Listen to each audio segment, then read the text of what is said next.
कछार पुलिस और असम राइफल्स ने बराक नदी में नारकोटिक्स बरामद। सिलचर लखीमपुर पुलिस और असम राइफल्स ने असम मणिपुर सीमा के बराक नदी में एक देशी नाव को रोककर तलाशी ली। जांच में 10,000 याबा टैबलेट्स और 1,25,000 पैकेट ESC सिगरेट्स बरामद हुई। ये अवैध सामान मणिपुर के चूराचांदपुर से तस्करी किया जा रहा था। बरामद सामग्री का काले बाजार मूल्य लगभग 8 करोड़ रुपए है। पुलिस ने तस्करों तक पहुंचने के लिए गहन जांच शुरू कर दी है।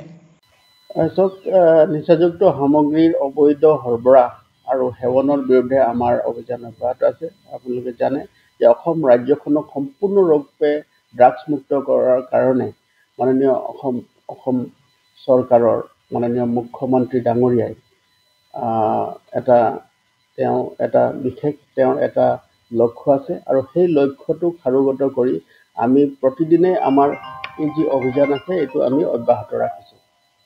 আৰু আপোনালোকে দেখিব যে এই সময়ছোৱাত আমি বিভিন্ন অঞ্চলত আমাৰ এই অভিযান চলি থাকে আৰু এটা বিশেষ সূত্ৰৰ পম খেদি যোৱাকালি পুৱতি নিশা আমাৰ এটা অভিযান চলিছিলে আৰু এই অভিযানটো আমাৰ লখিমপুৰ থানাৰ অন্তৰ্গত এটা ভিতৰুৱা অঞ্চলত আৰু আমাৰ এটা নদীৰ পথত এই অভিযান চলিছিলে বৰাক নদীৰ ওপৰত।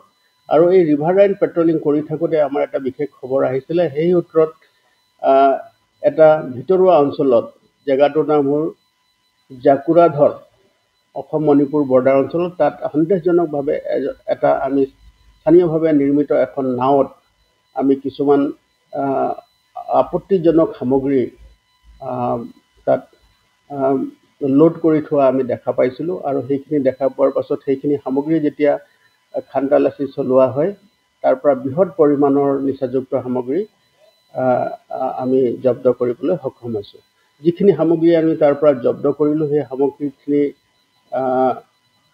10,000 তাত ইয়াবা টেবলেট আছিলে আৰু বিদেশত তৈয়াৰ হোৱা বিদেশত প্ৰস্তুত হোৱা ইজি লাইফ চিগাৰেট 1,25,000 পেকেট তাতে মজুদ আছিলে। আৰু সেইখিনিকো আমি স্থলীতে ইণ্ডিপেণ্ডেণ্ট উইটনেছৰ উপস্থিতিত আমি সামগ্ৰীখিনি জব্দ কৰোঁ। আৰু বৰ্তমানো আমাৰ এই অভিযান অব্যাহত আছে। আৰু এই অভিযান কালত যিখিনি সামগ্ৰী আমি জব্দ কৰিলোঁ এই সামগ্ৰীখিনিৰ আনুমানিক বজাৰ মূল্য চোৰাং বজাৰত তাৰ মূল্য প্ৰায় 8 কোটিৰো অধিক হ'ব। বৰ্তমানো আমাৰ এই অভিযান চলি আছে সীমান্তৱৰ্তী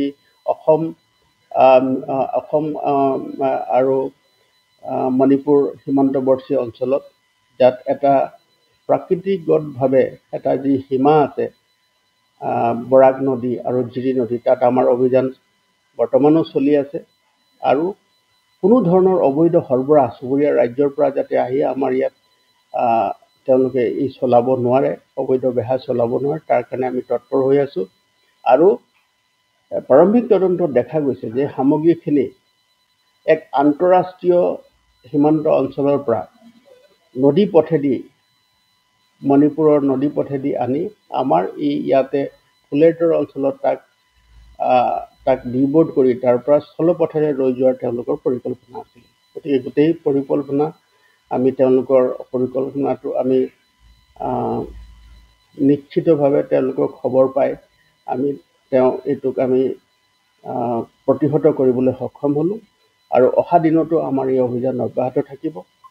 যেতিয়ালৈকে জিলাখনক সম্পূৰ্ণৰূপে আমি ড্ৰাগছ মুক্ত কৰিব নোৱাৰোঁ তেতিয়ালৈকে আমাৰ এই অভিযান অব্যাহত থাকিব।